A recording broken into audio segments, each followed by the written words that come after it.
성경 말씀 보겠습니다. 사도행전 1장 1절부터 8절까지 말씀을 제가 한 절 읽고 여러분들이 한 절 읽고 교독을 하도록 하겠습니다.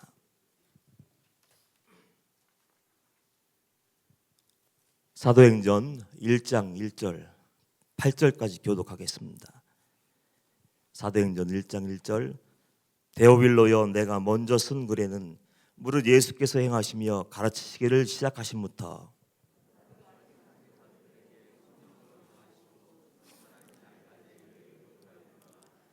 그가 고난받으신 후에 또한 그들에게 확실한 많은 증거로 친히 살아계심을 나타내사 40일 동안 그들에게 보이시며 하나님 나라의 일을 말씀하시니라.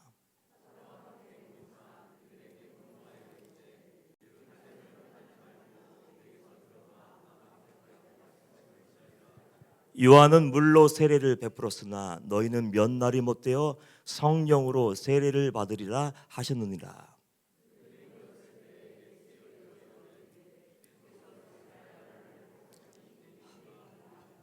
이르시되 때와 시기는 아버지께서 자기의 고난에 두셨으니 너희가 알 바 아니요 오직 성령이 너희에게 임하시면 너희가 권능을 받고 예루살렘과 온 유대와 사마리아와 땅끝까지 이르러 내 증인이 되리라 하시니라. 아멘, 아멘, 아멘.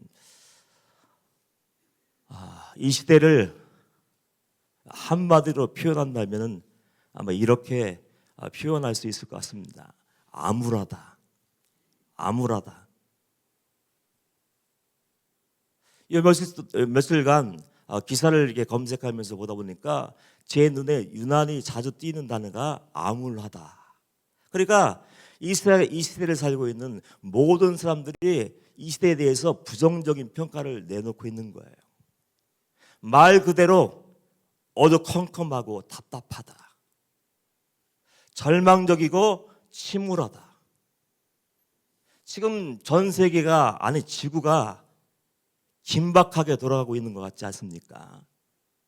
러시아의 우크라 침공, 전에 경험하지 못했던 자연재해, 그리고 어이없는 기사가 한국에서도 떴더군요. 한 60대 남성이 토치를 가지고 산에 올라가서 나무에 불을 붙여 산불을 냈다. 그래서 지금 경북과 강원도 일대 지금 난리가 났더라고요. 강풍을 타고서 바람이 부니까 불이 지금 어떻게 감당할 수 없는 정도로 이렇게 번져서 정말 많은 나무들이 지금 소실되는 그런 위기에 처해져 있습니다. 여러 가지 한국이든 아니면 세계든지 교회 안이든지 교회 밖이든지 정말 해답이 없어요. 뭘 어떻게 해야 살려낼 수 있을까요? 뭘 어떻게 해야 이 나라가 살 수 있을까요? 아니 세월호같이 지구가 침몰하고 있는 이때 어떤 조치를 취해야 이 지구가 살아나고 한국이 살아나고 한국교회가 살아나며 우리 삶이 회복될 수 있을까? 여러분들 생각해 보십시오. 대안이 있을까요? 대안. 저는 사람에게서 대안을 찾지 않습니다. 사람이 무엇을 할 수 있을까요? 사람들은 말합니다. 바꿔야 한다.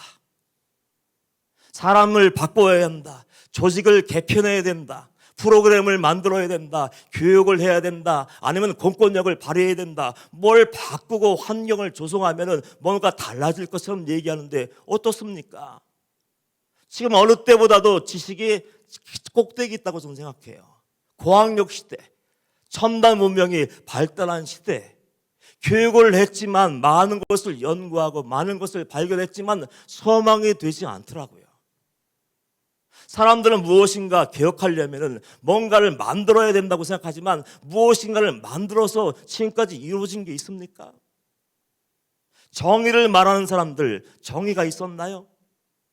공평을 말하는 사람들, 공평이 있었나요? 정직을 말하는 사람들, 정직함이 있었습니까? 저는 이 세상 속에서 사람들에게서 저는 해답을 찾을 수가 없더라고. 유일한 대안이 무엇입니까? 저는 목사이기 때문에 얘기하는 것이 아니에요. 신앙이기 때문에 얘기하는 거예요. 제가 믿음 생활하고 하나님을 경험하고 예수님을 만나고 성령 세례를 경험해 보니까 제가 결론을 딱 내릴 수 있더라고요. 성령에 거듭나게 하시는 역사가 없다면 이 나라와 이 민족, 이 세대가 소망이 없는 줄 믿습니다. 성령님이 오셔서 그 사람을 거듭나게 하지 않으면 아무 소용이 없더라고요. 물과 성령으로 죄악에 찌들어서 죄악된 삶을 살고 욕망에 쩌드는 삶을, 그 사람을 성령님이 강권하신 은혜로 그 사람의 생각을 깨트려버리고 헛된 죄성들을 뿌리 뽑아버리고 그 사람을 거듭나게 하지 않는다면은 그 사람 안에 하나님 나라가 임하고 하나님을 두려워하는 마음을 심어주지 않는다면은 소망이 없겠더라고요. 저는 성령을 믿지 않던 사람이었습니다. 박보영 목사님을 만나기 전까지는 목사의 아들이었지만 성령, 사도행전 시대에 가능한 일이지. 성령의 은사, 성령의 은사가 뭐가 있겠어? 성령님도 믿지 않는데 성령도 믿지 아니하고 성령의 은사를 모르니까 인정하지 않았습니다. 그런데 박보영 목사님과 박보영 목사님의 멘토이신 그 전도사님을 만난 날 그분들이 제 무지함을 아셨나 봐. 한마디 대화를 나누지 않았는데 첫 번째 질문이 전도사님은 성령님을 어떻게 생각하세요? 제가 어떻게 대답했을까요? 당연히 확신을 가지고 없다고 했습니다. 성령님 안 계시지요? 빙그레 웃더군요. 그 다음 두 번째 질문, 그리고 성령의 은사는 어떻게 생각하십니까? 당연히 없죠. 성령도 인정하지 아니하고 성령도 부인하고 성령에 분명히 기록되어 있는데 성령도 믿지 않고 성령의 인사를 믿지 않는 제가 가엾어 보였는지 그분들은 저를 앉으라고 했어요. 우리 앉아서 한번 시험을 해보자. 성령님이 우리가 예배할 때, 우리가 찬양하고 기도할 때 성령님이 임재하시는지, 우리가 성령께 간구할 때 성령께서 은사를 주시는지 안 주시는지 한번 테스트해보자. 그래서 앉으라고 하시더라고요. 저는 주저하지 않고 그 자리에 앉았어요. 왜냐하면 안 계시다는 것을 확신하고 있었으니까. 저는 내 나름대로 그래 내가 성령님이 계시지 않은 것을 내가 오늘 증명할 거야. 그래 성령 은사가 가짜라는 것을 내가 확실하게 보여줄 거야. 그 확신 가지고 앉았어요. 그 자리에 앉아서 이제 두 분과 저하고 셋이 방에 앉아서 이제 그 조그마한 상 하나 놓고 거기서 머리를 맞대고 이제 기도하기 시작합니다. 저는 기도할 마음도 없죠. 두 분이 열심히 기도하며 열심히 찬양하며 뭔가 간구하는 그날 저는 이전까지 경험하지 못한 그 놀라운 성령의 임재를 경험하게 돼요. 자세하게 이 시간에 그 자세하게 상황 설명할 수 없지만 아무튼 지금까지 내가 믿고 내가 확신 가지고 살았던 모든 것이 뒤집어지는 그런 사건이 벌어졌습니다. 성령님의 임재가 실제더군요. 성령님이 강권하시면 성령께서 부으시는 은사가 정말 사람 안에서 이루어지거든요. 저는 기도할 때 방언인지 뭔지 가장 싫어하는 사람이 저였어요. 아니 기도하려면 조용히 좀 기도하지. 그리고 방언 기도는 성경에도 보니까 조용히 골방에 들어가서 하라 그러는데 왜 교회에서 룰랄라 하는 거야? 어떤 사람은 막 새벽 4시부터 와서 그냥 시끄럽게 그냥 목이 터져라고 막 룰랄라 하는데 얼마나 거스른지 몰랐어요. 그런데 제 입에서 그 이상한 소리가 나오기 시작하더라고요. 저는 성령을 구하지도 않았고 성령의 은사를 원하지도 않았는데 제 의지와 관계없이 제가 돌아가면서 이상한 소리가 나오기 시작하고 제 마음속에 의심할 수 없는 분명한 확증, 이거 성령님이 계시잖아 이거. 이거 정말 성령님이 이 시간도 살아 역사하시잖아. 그렇게 제가 확신을 가질 수밖에 없는 그 사건이 그 시간에 그날에 이루어지게 되었습니다. 그래서 너무 놀라서 그 다음부터 박 목사님 지금까지 죽으라고 따라다녀요. 목사님 힘들어 죽으시려고 해요? 이 목사가 왜 나를 따라와 지금까지 힘들어 죽겠는데 그래도 그날부터 지금까지 쫓아오고 있습니다. 그리고 그 성령님이 계시는 것을 경험하고 나서 제가 성경을 읽는데 놀랐어요. 이전엔 내가 믿고 싶지 않아서 그랬는지 성령이라는 단어가 눈에 들어오지 않았어요. 성령이란 단어가 있어도 그냥 쓱 지나가 버렸는데 그 성령 체험을 하고 나니까 그분의 살아계심을 내가 직접 경험하고 나니까 성경을 읽을 때마다 왜 이렇게 성령님 이야기가 많이 나오는지 여러분들도 한번 성령의 관점으로 성경을 한번 읽어보세요. 성령에서 성령을 빼버리고 성령의 임재를 빼버리고 성령의 역사를 빼버리면 구원의 역사는 이루어지지 않더라고. 그래서 여기를 보아도 성령, 저기를 보아도 성령 빼면은 할 수 있는 것이 아무것도 없더라고요. 예수님의 동정녀 탄생 사건, 그 주인공이 누구였습니까? 성령이시더라고요. 예수님이 세례받을 때 성령님이 비둘기같이 임하셨다고 했어요. 그 40일 금식하고 광야에 나가서 마귀에게 이제 시험을 당할 때도 성령에 이끌려서 광야로 가셨더라고요. 그래서 가만히 보니까 메시아의 그 예언이 성취되고 예수님의 사역과 부활과 재림과 모든 구원의 역사의 주인공은 어쩌면 성령일 수 있겠더라고요. 성령님 없이는 성령을 우리가 이해할 수도 없더라고요. 여러분들, 우리는 회개를 강조하지 않습니까? 회개하고 회개와 합당한 삶을 살라고 하는데 회개의 역을 누가 부어주십니까? 내가 양심이 찔렸어, 이게 죄인 것 같다, 눈물 찔끔 흘리고 이거 잘못했어, 이게 회개인 줄 아시죠? 이건 회개가 아니에요. 내 안에 숨겨있는 죄를 드러내시고 꼼꼼히 내가 은밀하게 덮어놓던 죄를 밝히 나타나게 하셔서 죄에 대해서 애통하게 하시고 입을 열어서 주님께 나가 주여 주여 나를 살려주옵소서, 내가 죄인으로서이다 하고 통회하고 자복하게 하시는 이 역사는 누구의 역사입니까? 성령의 역사예요. 그리고 우리가 구원을 대해서 얘기하고 거듭남에 대해서 많이 얘기했는데 예수님이 요한복음 3장을 통해서 우리에게 얘기하신 것이 뭡니까? 니고데모에게 분명하게 얘기했지 않습니까? 구원에 대해서 얘기하고 거듭남에 대해서 얘기하는 니고데모에게 내가 유대인의 선생인데 그 비밀을 몰라? 거듭남의 비밀이 뭔지 몰라? 성경을 그렇게 많이 읽었는데, 예배를 그렇게 많이 드렸는데 그 구원이 뭔지 몰라? 책망하시면서 얘기한 것이 뭡니까? 물과 성령으로 거듭나지 아니하면 하나님 나라에 들어갈 수 없느니라. 예수님이 분명하게 말씀하시더라고요. 물과 성령으로 거듭나지 아니하면 너는 하나님 나라에 들어가고 싶어도 들어갈 수가 없어. 내가 천국을 아무리 얘기하고 천국에 대한 성령의 지식을 아무리 많이 가지고 있어도 내가 물과 성령으로 거듭나지 아니하면 하나님 나라를 볼 수도 없고 들어가고 싶어도 넌 들어갈 수 없다라고 얘기하셨어요. 이 시대의 비극이 뭔지 아십니까? 교회 안에서 성령을 얘기하면 이단이 돼버려요. 교회에서 성령 충만함을 얘기하면 신비주의자가 됩니다. 교회에서 성령을 얘기하면, 성령의 은사를 얘기하면 광신자가 되어버려요. 저는 이게 마음이 아파요. 교회 안에서 예수의 그리스도의 십자가의 복음을 증거하고 성령의 역사를 증거하고 심판을 얘기하고 천국과 지옥에 대해서 말씀을 증거해야 되는데 이 말씀은 교회에서 사사버린 지 오래예요. 여러분, 교회에서 예배 드리면서 어느 교회에서 회개를 얘기합니까? 어느 교회에서 심판을 얘기합니까? 아주 희미하게 그 메시지가 지금 증거되고 있지 않습니까?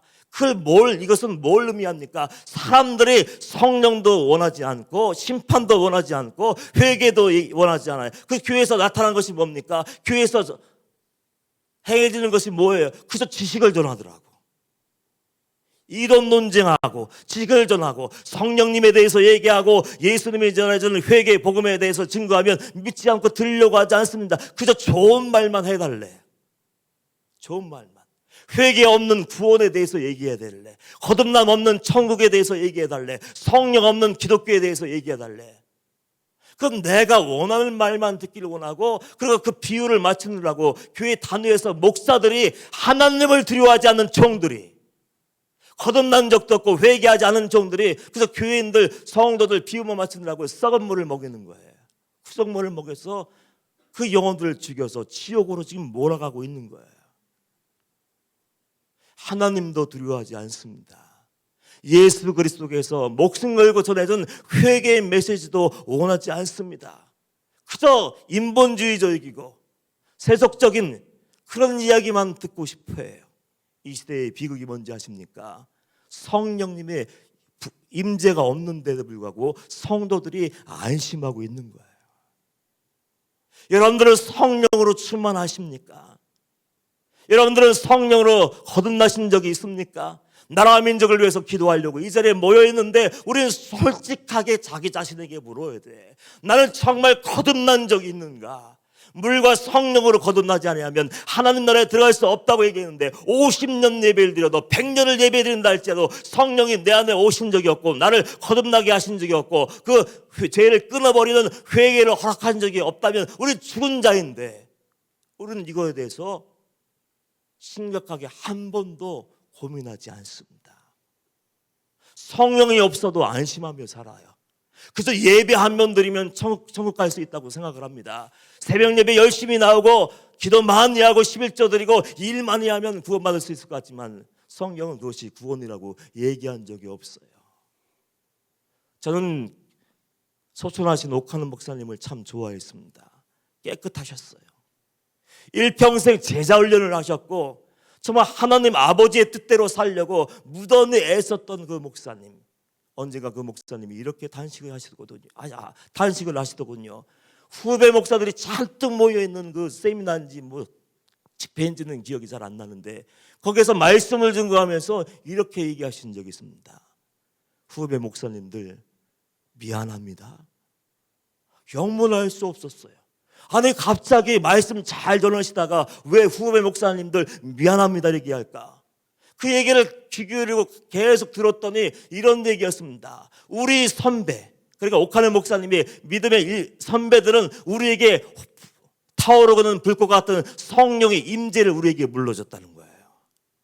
우리 선배들은 산에 올라가서 기도하고 매일매일 깨워 기도하면서 성령의 꺼지 않는 불을 우리에게 넘겨줘서 그 위대한 종의 사명을 감당할 수 있는 은혜를 우리에게 허락하셨는데, 그런데 그 또 한 세대가 되고 내가 또 한 세대를 살고 다음 세대에게 물려줄 무엇인가 있어야 되는데 성령의 불꽃이 다 꺼져버리고 타다만 재만 남아서 열매 없는 연기만 지금 납니다.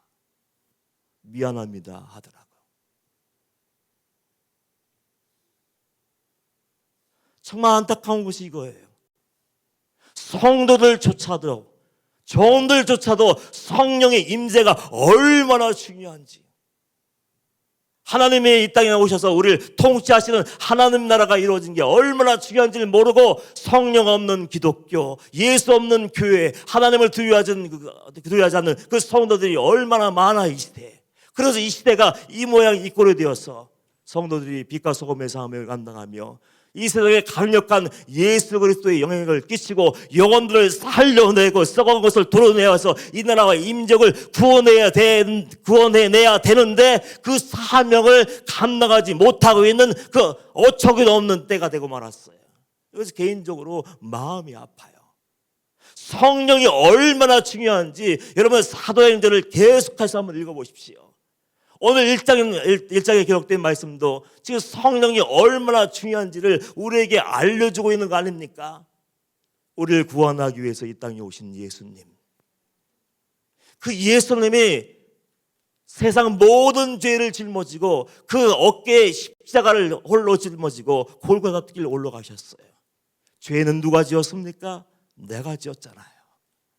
내가 지고 우리 모두가 지었어요. 죄는 우리 모든 사람이 지었는데 그 죄를 대속하기 위해서 홀로 십자가를 지고 골고다 언덕 올라가셔서 죽으셨어요. 말씀하신 대로 사흘 만에 부활하신 그 예수님, 40일 동안 이 땅에 계시면서 하나님 나라의 일을 말씀하신 그 예수님께서 이제 승천하실 때가 됐습니다. 이제 한 번 하늘로 올라가시면 다시는 재림 때까지 예수님을 만날 수도 없고 볼 수도 없어요. 그 승천하기 직전에 예수님이 모여있는 제자들에게, 무리들에게 지금 마지막 권면을 하고 있는데 어떤 권면을 하고 있습니까? 하고 싶은 거 많잖아요. 해주고 싶은 이야기 많잖아요. 당부하고 싶은 말이 많을 텐데 그럼에도 불구하고 예수님이 마지막으로 있는 힘을 다하여 그 모여있는 사람들에게 마지막으로 부탁하고 있는 것이 무엇입니까? 우리는 이것에 밑줄을 치고 성령이 내 안에 오실 때까지, 나를 거듭나게 하실 때까지 여러분 묵상하고 기도하기를 축원합니다. 그것이 영원히 사는 방법이고, 내가 살아야 가정이 사는 것이고, 내가 살아야 교회가 살고, 내가 살아야 나라 민족이 사는 줄 믿습니다. 너무나도 중요하기 때문에 예수님께서 마지막으로 권면하고 있는 거예요.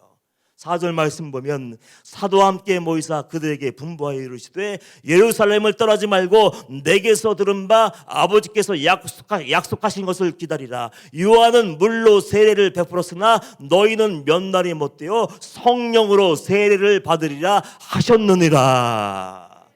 성령을 체험하지 못했고 거듭남을 경험하지 못하고 진짜 회개를 경험하지 못한 분들은 이 말씀 붙들고 울어야 돼요. 성령님 내 안에 오시옵소서. 성령님 인간의 눈이 아니라 성령의 눈으로 내 안을 들여다보게 하시고 내 안에 남아있는 모든 죄가 뽑혀지게 하여 주옵소서. 생명을 살리는 회개를 이루게 하여 주옵소서. 그러면서 우리는 울부짖어야 돼요. 언제까지요? 성령이 오실 때까지, 그리고 천국에 들어갈 때까지 성령 충만은 유지되어야 된다는 것을 믿으시기를 축원합니다. 지금 제자들에게 이 말씀하실 때 제자들의 상태가 어땠어요?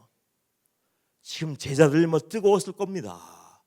정말로 예수님이 십자가에 못 박히신 다음에 이제 끝난 줄 알았는데 예수님이 앞에 나타났어요.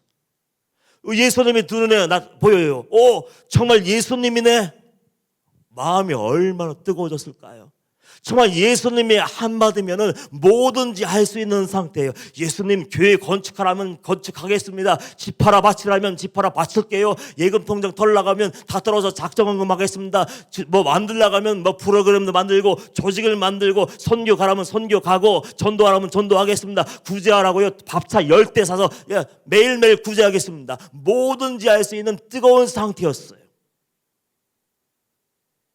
죽은 줄 알았던 예수가 부활하신 것을 보고, 그 예수가 우리 앞에 있는 것을 보고 나서 실패한 줄 알았는데 정말 예수님 말씀이 그대로 성취된 것을 보고 나서 이제는 물불 가리지 않고 예수님이 하라고 하는 그 모든 것을 할 수 있는 상태, 가라고 하면 불 속으로도 뛰어들 수 있는 그 상태였습니다. 얼마나 뜨거워요.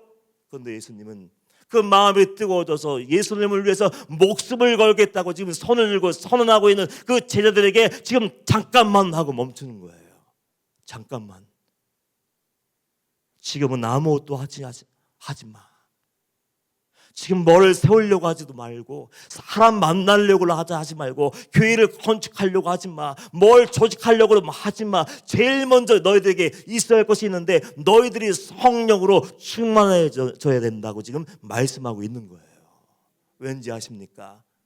예수님을 만났지만 성령으로 충만하지 않았던 제자들의 모습을 우리는 기억해요. 복음서에 기록된 예수님의 제자들의 모습을 가만히 한번 생각해 보십시오. 3년 동안 예수님과 동고동락하면서 먹고 마시고 함께 자고 귀신을 내어쫓고 능력을 행하고 산상수훈의 말씀을 다 들었어요. 그런데도 불구하고 어떻습니까? 그 제자들의 모습은 거듭난 모습을 보여주지 못해요. 너무나 인간적이고 다혈질적이고 자기를 따르지 않는 사람은 불을 내려서 다 죽여버릴까 얘기하고 칼을 빼어 정말 예수님을 붙잡으려고 하는 종의 귀를 잘라버리고, 그리고 예수님을 위해서 죽겠다고 큰 소리를 쳤지만 모든 제자들이 다 도망가 버리고 말았어요. 예수님을 사랑했어요. 예수님을 따랐어요. 모든 것을 버리고 예수님을 따랐지만 결정적인 순간에 내가 나오는 거예요. 내가. 자, 지긋지긋하게 죽지 않는 자가 불쑥불쑥 튀어올라와서 말씀을 거스리고 하나님의 뜻을 거스리고 칼을 빼서 휘둘러버리고 입을 열어서 막 해서는 안 될 말을 쏟아붓는 거예요. 왜 그랬을까요? 성령께서 임하신 적이 없으니까. 그래서 예수님을 사랑하는 제자들이었지만 복음서에서 발견한 예수님의 제자들의 모습은 천방지축, 큰 소리를 치면서 예수님을 위해서 죽을게요, 예수님을 위해서 내가 정말 어디든지 가오리다 하고 대가를 지불한다고 얘기를 했지만 그렇게 살지 못했어요. 그런데 사도행전을 계속해서 연구해 보십시오. 오순절 성령의 강림 이후에 예수님의 제자들은 정말 예수님을 위해서 순교의 자리까지 나아가요. 아무것도 두려워하지 않고, 사람들도 두려워하지 않고, 세상 권력자들 두려워하지 않고, 그저 하나님 한 분만 두려워하고 복음을 위해서 정말 살다가 복음을 위해서 죽는 멋있는 진짜 제자가 됩니다. 그래서 예수님은 마지막으로 그들에게 얼굴과 얼굴을 맞대어서 지금 마지막 권면하고 있는 거예요. 너희들 성령을 기다려야 돼. 성령 세례를 받아야 돼. 성령님이 오셔서 너희를 거듭나게 하지 않는다면, 성령의 권능으로 너희를 채워주지 않는다면 너희들은 증인의 사명을 감당할 수 없다. 증인의 사명이 뭡니까? 여러분을 통해서 예수가 증거되어야 돼요. 예수의 성령이 없다면은 영혼을 구원하고 싶어도 구원할 수가 없어요. 우리는 진지하게 한번 고민을 해봐야 됩니다. 내가 왜 사는 가족들을 건져내지 못하지? 내가 사랑하는 이웃들을 구원해내야 되는데 왜? 물론 핍박도 있을 수 있습니다. 거절이 있어요. 왜? 영적인 싸움이 치열한데. 그럼에도 불구하고 한번 고민해 봐야 돼. 왜 내가 평생도록 전도했는데, 평소 동안 예수 믿으라고 얘기했는데, 교회 안 나가면 안 된다고 혼을 내줬는데 왜 사랑하는 아이들까지도 왜 예수를 믿지 않는 것일까? 증인의 사명을 감당하라고 가라고 하셨는데 왜 내가 증인의 사명을 감당하지 못하고 열매를 맺지 못하고 있는 것일까? 성경으로 돌아가 봐서 내 안에 성령님이 계시지 않는 것은 아닌가? 나는 구원받았다고 생각하는데 나는 구원받은 적이 없는 거 아닌가? 나는 거듭난 줄 알았는데 하나님 오시기에 난 거듭난 자가 아닌 것은 아닌가? 나는 회개했다고 생각했는데 나는 회개한 적이 없는 사람 아닌가? 한번 물어봐야 돼. 주의 일을 열심을 가지고 하지만 성령 없는 열심은 문제만 일으켜요. 저는 그런 사람들 많이 봤습니다. 선교지에 달려가서 싸우더라고. 아무것도 아닌 것 같고.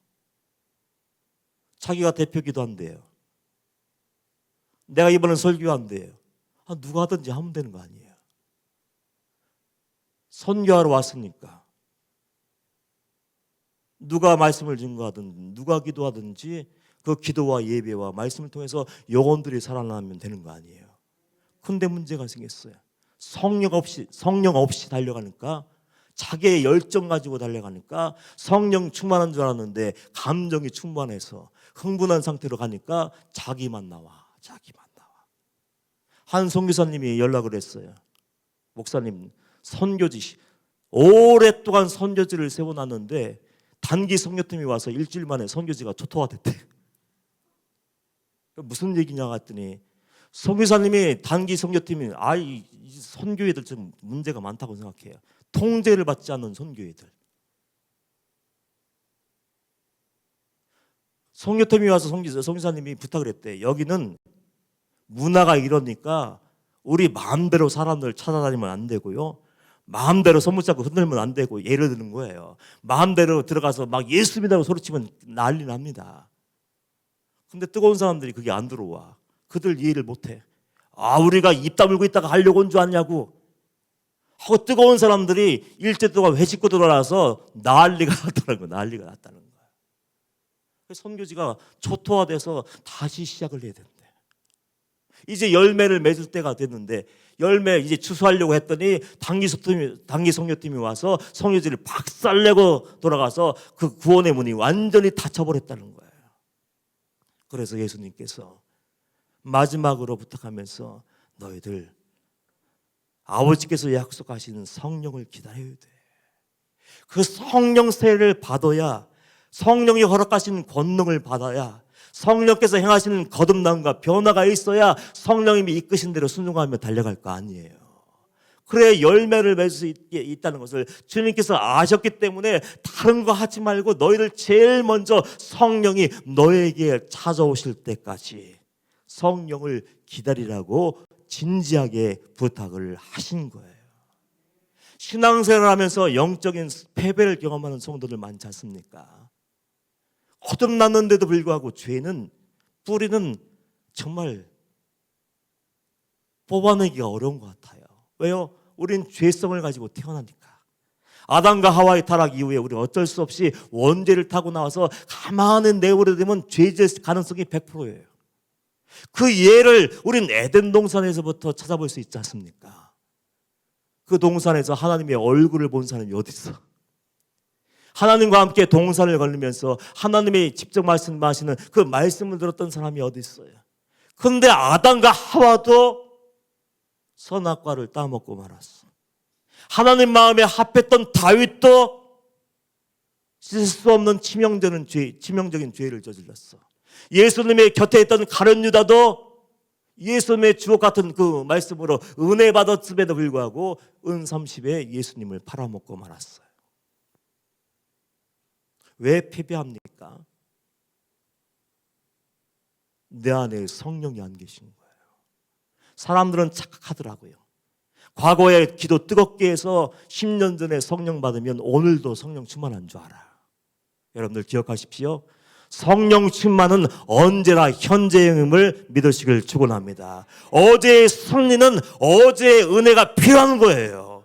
오늘 승리하기 위해서는 오늘의 은혜가 필요하고, 그래서 성령은 어떻게 얘기합니까? 때를 따라 도는 은혜를 얻기 위해서 담대하게 어디로 나가라고 했어요? 은혜의 보좌 앞에 나가라고 했어요. 오늘 예배에 승리하기 위해서 우리는 기도해야 돼요. 오늘 말씀에 은혜 받기 위해서 기도해야 돼요. 오늘 사역의 승리를 위해서 오늘 기도해야 돼요. 항상 기도하고 깨어있어야 승리할 수 있는데, 성령을 체험하고 성령 세례를 받았지만 성령 충만함을 유지하지 못하니까 깨지는 거예요. 위대한 하나님의 사람이었던 바울도 한번 생각해 보십시오. 바울처럼 뜨거운 사람 맞습니까? 예수님 만나자마자 싹 돌아서서 세상 내가 추구하던 모든 것을 배설물처럼 여기고 다 버리고 딱 돌아서서, 야, 나는 죽어도 주를 위해서 살고 죽고 살아도 내가 주를 위해서 살고 내가 주님을 위해서 죽고 사는 사람이야 하고 당당하게 호언장담했던 사도 바울도 로마서 7장에서 절규하더라고. 오라 곤고한 사람이로다.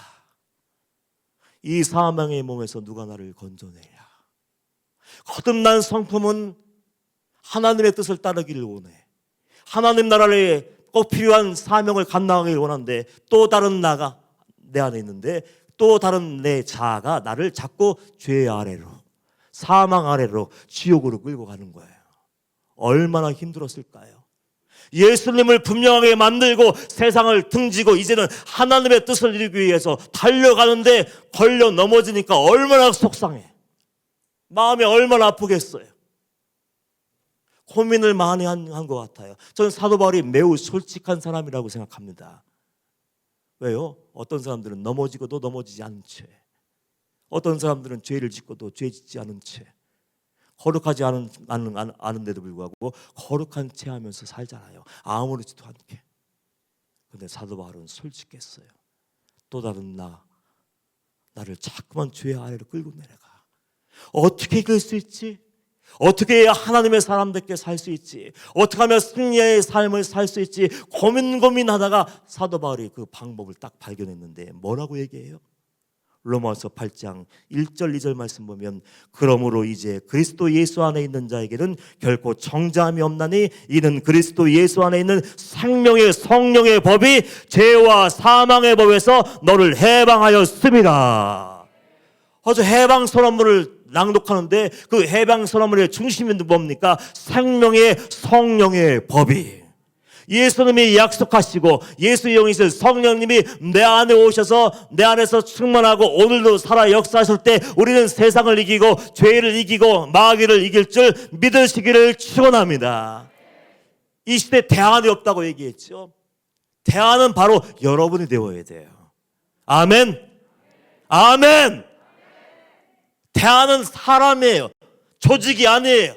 프로그램이 아니에요. 사람의 방법론이 아니에요. 성령이 오셔서 그 사람을 거듭나게 하신 사람.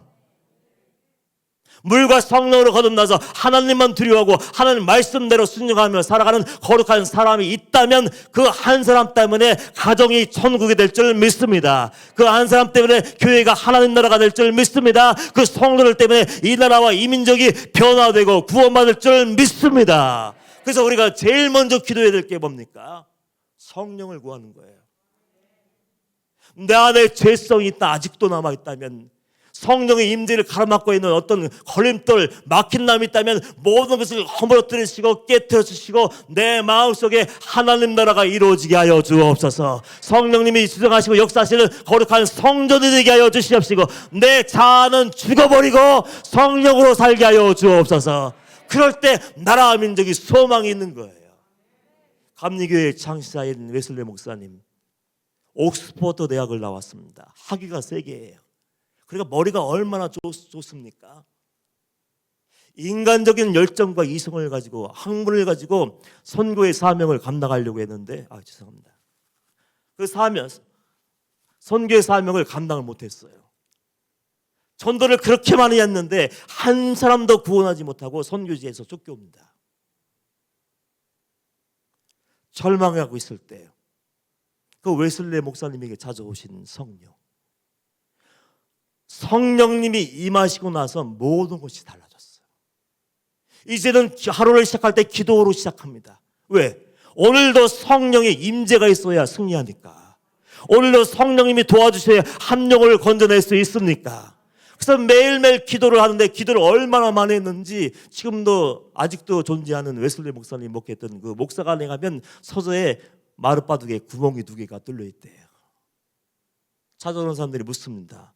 저기 서재 마룻바닥에 뚫려 있는 구멍 2개의 구멍이 무엇입니까? 그러면 안내인이 항상 이렇게 얘기했는데 저 구멍은 웨슬리 목사님이 항상 무릎 꿇고 기도하는 그 자리입니다. 그러니까 얼마나 많이 기도했는지 알겠죠. 내 이성과 지식과 학을 가지고 인간적인 방법을 가지고 영혼들을 살려고 했는데 한 영혼도 건져내지 못했는데 성령 세례 받고 기도하고 성령님 도와주셔야 돼요. 성령님 한 영혼의 마음을 열어주셔야 돼요. 성령님 이 나라와 이 민족을 건져주셔야 돼요 하고 눈물로 기도하고 한 영혼에게 예수님의 마음을 가지고 말씀을 전하니까 영혼들이 살아나기 시작해요. 역사가들이 이렇게 평가합니다. 교회의 역사가 아니라 세상의 역사가들이 평가합니다. 그 당시 프랑스는 피해 혁명이 일어났어요. 유럽에는 왕들, 황제들이 끌어대가 목을 잘라버리고 시민혁명이 일어나서 정권을 바꿔버렸는데 근데 영국은 피해 혁명이 일어나지 않았어요. 그래서 역사가들이 이렇게 평가합니다. 웨슬리 목사님이, 감리교인들이 이 영국을 피해 혁명에서 건져냈습니다. 뭘로요? 성령의 역사로, 복음의 역사로, 예수 그리스도의 십자가의 복음으로 나라와 민족을 건져내었어요. 그래서 그렇게 평가를 받고 있는 분이에요. 대안이 누굽니까? 뭘 바꿔야 됩니까? 바꿀 수 있는 건 바꿔야지. 근데 가장 중요한 것은 사람이 바뀌어야 돼요. 임철 목사가 바뀌기 위해서 기도해 주시길 바랍니다. 여러분 성도들이 변화되기 위해서 기도하시길 원합니다. 그리고 성령 충만함을 잃어버리지 않게 날마다 성령님의 은혜를 구하십시오. 그래서 한 영혼이 변화될 때, 하나님께 사로잡힐 때 이 시대는 소망이 있지 그 외에는 방법이 없어요. 긴 말씀 드리지 않겠습니다. 여러분들이 유일한 대하님을 믿으시기를 축원합니다. 그리고 우리 함께 기도했으면 좋겠어요. 기도할 때 이렇게 기도하죠. 하나님, 이 나라와 이 민족의 구원을 위해서 기도합니다. 그런데 하나님, 나라 민족이 구원받기 전에 먼저 한 사람 한 사람 우리 성도들이 먼저 구원받게 하여 주옵소서. 구원의 불씨가 되게 하시고 나라 민족을 위해서 기도할 수 있는 기도의 파수꾼의 사명을 감당할 수 있는 성령의 사람이 되게 하여 주옵소서. 내가 먼저 구원받아야 가정이 구원될 줄 믿습니다. 가정이 살아야 교회가 살 줄 믿습니다. 교회가 살 때 이 나라의 민족이 살 줄 믿습니다. 우리 주여 한번 부르고 통성 읽을 때 나 먼저 거듭나게 하시고 성령으로 충만하게 하시고 나라 민족을 살려달라고 주여 한번 부르고 통성 기도합니다. 주여! 성령님 기름 부어주시옵소서. 은혜 내려주시옵소서. 성령의 불을 내려주옵소서. 내가 먼저 변화되어야 됩니다. 내가 먼저 거듭나야 됩니다. 물과 성령으로 거듭나게 하여 주옵소서. 예수 그리스도의 보혈로 씻겨지게 하여 주옵소서. 한 영혼이 살아야 가정이 삽니다. 가정이 살아야 교회가 삽니다. 교회가 살아야 이 나라와 이 민족 열방이 소망이 있습니다. 주여 하늘의 문을 열어주시옵소서. 이 시간에 하늘 문을 열어주시옵시고 오늘 불처럼 바람처럼 임하여 주시어서 구원의 역사를 성령의 역사를 이루게 하여 주옵소서. 나의 죄 너의 죄 우리의 죄를 용서하여 주시기를 원합니다. 예수의 피가 흐르게 하여 주옵소서. 예수의 피가 흐르게 하여 주옵소서. 예수의 보혈이 흐르게 하여 주시옵시고 회개한 영혼들 거듭난 영혼들 물과 성령으로 거듭난 영혼들 아버지 구원의 불씨가 되게 하시고 가수권의 사명을 감당할 수 있는 영혼들 되게 하시고 그 영혼들이 하나님 나라의 꽃피가 될 꿈을 낼 수 있도록 아버지여 인도하여 주옵소서. 해결 레베세케 하발라바세케 성령의 불을 내려 주옵소서. 불을 내려 주옵소서. 불을 내려 주옵소서. 자는 죽게 하여 주옵소서. 나는 죽게 하여 주시옵시고 예수 그리스도 안에 있는 생명의 성령으로 인쳐 주시어서 오늘의 승리를 이루게 하시고 가정의 구원을 위해서 교회의 변화를 위해서 나라 민족과 열방의 구원을 위해서 눈물로 호소할 수 있는 영혼들 성령 충만한 사람들 기도 충만한 사람들 성령과 동행하는 영혼들 되게 하시고 나라 민족을 위해서 눈물로 호소하게 하여 주시어서 이 땅의 모든 죄가 소멸되게 하시고 하나님을 두려워하는 자들이 지도자가 되게 하여 주옵소서. 하나님을 경외하는 자들이 리더가 되게 하여 주옵소서. 하나님을 두려워하는 자들이 세워지게 하시고 거룩한 백성들 요셉과 같은 영혼들 다니엘과 같은 영혼들 느헤미야 같은 영혼들이 세워지게 하시고 나라와 민족이 살게 하시고 열방을 구원할 수 있는 하나님 나라가 되게 하여 주시고 천국이 되게 하시고 구원받은 백성들 되게 하여 주옵소서. 예수의 피가 흐르게 하여 주옵소서.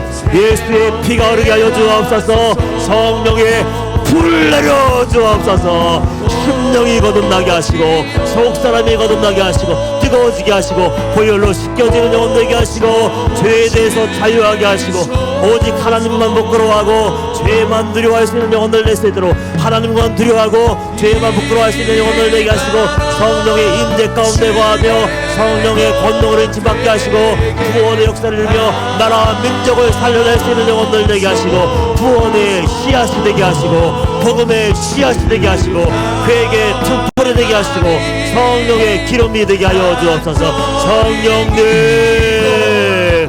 불을 내려 주옵소서. 불바다가 되게 하여 주옵소서. 나라 민족의 살아난 놀라운 역사가 임하게 하여 주시옵소서.